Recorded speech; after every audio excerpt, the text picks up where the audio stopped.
Yeah, sorry about that, guys. When the neighbor started talking to me, um, I paused it at first, but then I just had to turn it off.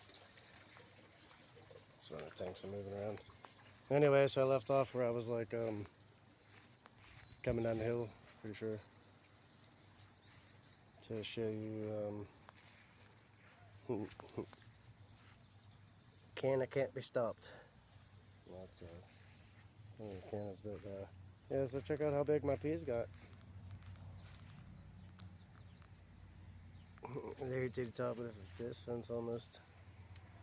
This one's well, it used to be. It was kind of flopping, but it was kind of flopping this way, and 2 days ago, actually it might have been yesterday, put over here.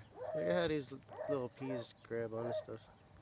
But anyway, this is my first time growing all this stuff, so I'm still learning about it. So I'm kind of fascinated about how they do. Man, this lettuce is like kind of. I mean, I could probably harvest it now. I'm pretty sure. I mean, I'm pretty sure you can harvest it when it's even real little. But yeah, look at them. It's only like May 7th. Yeah, it's May 7th. That and there's my beans. I put marigolds and it's supposed to be good for companion plant for things, but yeah, you can see like the peas are a lot taller than the beans. We got corn, and then each of these little holes I just planted today. You can see more corn, and then there's another onion. It's a red onion, and I got a yellow onion. And then these are cantaloupe. There's a green onion. So and here we got like the red onion, yellow onion, green onions. There's like 20 sunflowers around the edge. And these are cantaloupe, and then these are zucchini. These are cabbage, which I planted more cabbage today. Weed. I wish I need to actually pull them from like the roots. But and then these are watermelon. I might have to move some of this stuff. It might be, too close together. But the radishes are about to be harvested. See how big the radishes are, and then those are the Roma tomatoes, and these ones are cherry tomatoes. I got beefsteak tomatoes also, but I've been separating them like after these ones get maybe another week or two. I'll probably plant some of the beefsteaks. But yeah, these are broccoli. These are carrots.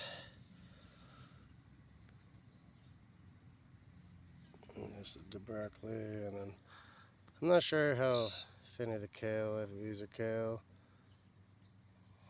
Yeah, these got to be kale because these are cauliflower. See, it's similar to broccoli and cauliflower, or yeah, broccoli and cauliflower. And then these are spinach and the lettuce. So my little garden's like going crazy so far. Yeah, I know I got a weed in the middle. I've been more worried about these stuff and planting than I got a bunch of stuff planted all along here. This is actually where I got the moss from too. That's on the waterfall. Oh yeah, look, the raspberry. I planted a raspberry plant here, and it's starting to get its first ones. And this sneezeweed, coneflower. Those are red canna. They're not cardinal. Yeah, they're cardinal canna. I thought they were presidential ones when I first got them, but they both have red flowers. But the cardinal have smaller. Oh shit! I gotta get that marigold. But yeah, the butterfly. It is the black knight butterfly bush. I haven't weeded up here yet. This is the area that I haven't weeded. You can see, like I weeded up there. But yeah, and then uh, for me to list what all these are, oh man. Like I mean, not even just these. Like I have tons of like things started. I even did up along the street sign.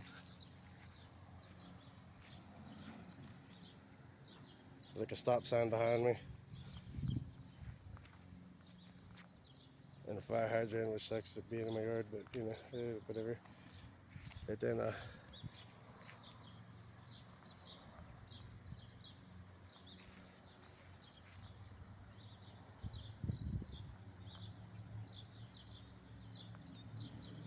yeah, I still got a weed over there.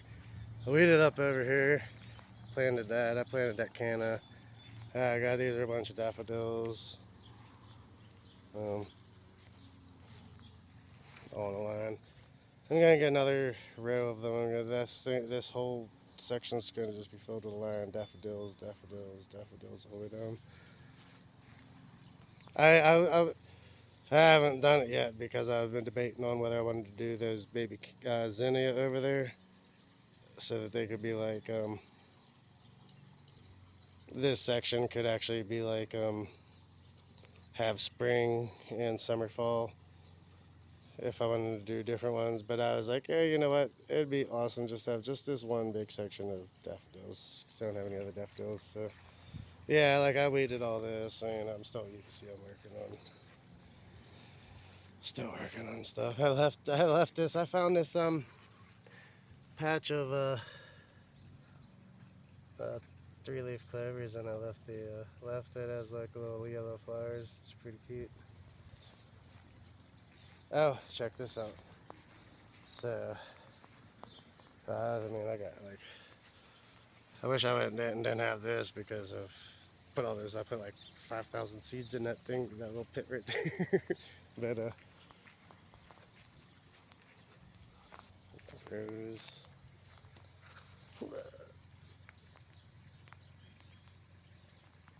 The new ones are red and the tan green. But I want to show you the wagula. The wagula is like a day or two away from starting to bloom. And the shabunkins are like trying to breed also. Yeah, look at this.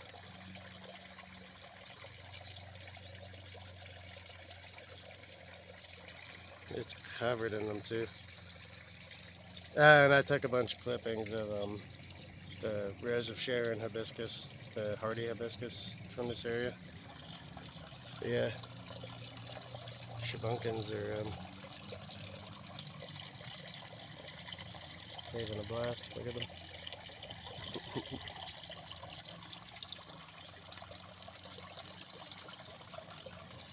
And then there's like a freaking ton. Like a lot of them got down there. Hey, you can even see them like on the rock here. Oh, I just seen one go over the little waterfall. That's how they end up down there. But like, there's so many of them. I don't know if it's just a reflection, if you guys can see some of them. But that's the middle pond, and then I even found some in the top pond, which originally the toads came for like 3 weeks. There were two of them. He used to call every night. It was awesome. Like I like the sound of toads croaking. But he came, got a girl, and this was actually down in the bottom pond. But that bottom pond, it sucks the water up and puts it into the top pond. So if anything would ever happen and like the water's draining out, you know, like somewhere, this bottom pond's the only one that would get low down to where the pump is. There you can see the little bunched out things on it. But it'll get low and the water will lower, and they like intertwined in this thing under there, and it was all wrapped with toad eggs, because they leave them in like a string type thing. So I picked it up real quick and put it in here, because this one, even if the water lowers, that one will only lower, this one won't. So I figured it was a better bet. And since I put the shabunkins down there, they eat algae, and you can see like not much algae, tons of algae. You know what I mean? And the tadpoles eat algae. So this has more food for them, and no, there's nothing else in here. Down here, there's a crayfish, a scooter, a little scooter that I caught in the creek over here, and a little I don't even know what it is. I'm pretty sure it's a minnow, but like it was like so small when I caught it. When I caught it with the scooter, I scooped it up, and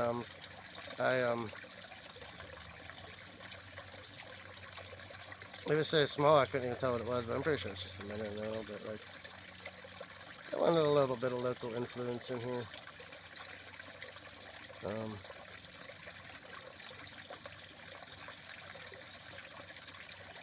It was only after like when I came in the spring, when I was first moving the rocks around, and I was actually moving removing all the leaves like from the winter. I left them all in there for the winter, and I was removing the leaves, and I found a big crayfish. I don't know how it got in there. If it just like walked up from the creek right there. I mean, the creek's only right there.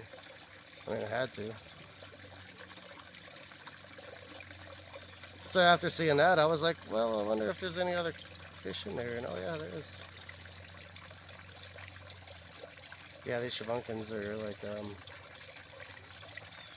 thinking maybe it's breeding time.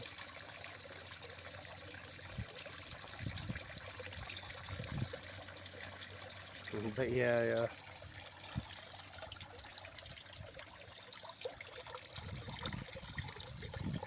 Really like how I got like all along all the edges of the rocks on the pond, I got like baby plants planted. I got to be very careful where I step. They even got like baby plants planted here in this hole where I took the grass from, which I'm gonna cut the rest of this out, just make it, and then kind of just lift up that edging and make it like a bigger, wider circle. Even though I like the contouring, you know how it comes out and then goes in and then comes back out and then goes out, and I like the contour, but I already dug the hole and I planted stuff, so I'm gonna have to dig behind it and plant stuff there. But yeah, daylilies is getting huge. This phlox, I cannot wait till this blooms. But first, before any of that, will be this. The Weigela, say it with me, it's not Weigela. It's actually named after a German scientist. And Weigel is a common German name. It's named after a person. So why would anyone call it Weigela or Weigela or whatever? It's called Weigela. His name's Christian Ehrenfried Weigel. So, you know, if you just add an A to the end of the name, that doesn't change the pronunciation of it. It's just, it's in honor of him. It's Weigela. His name is Weigel. Add an A to the end. Weigela. Very easy. I don't know, it kind of irritates me when I hear people say Weigela.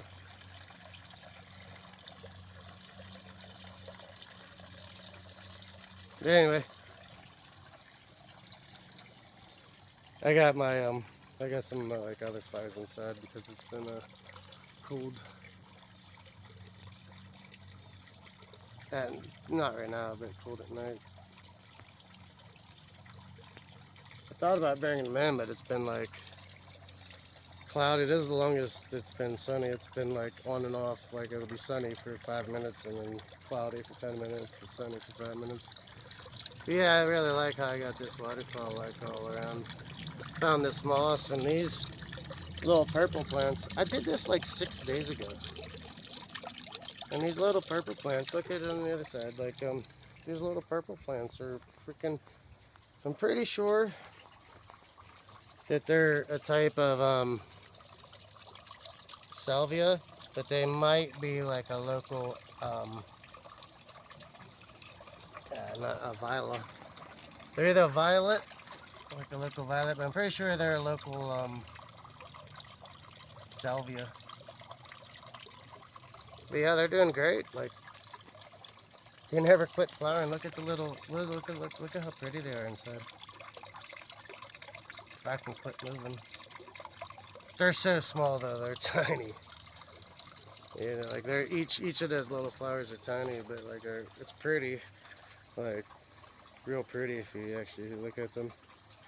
Anyway, guys, getting close to my limit. I'll never put one out over 20 because YouTube will just crush you with ads, and I'm not about ads.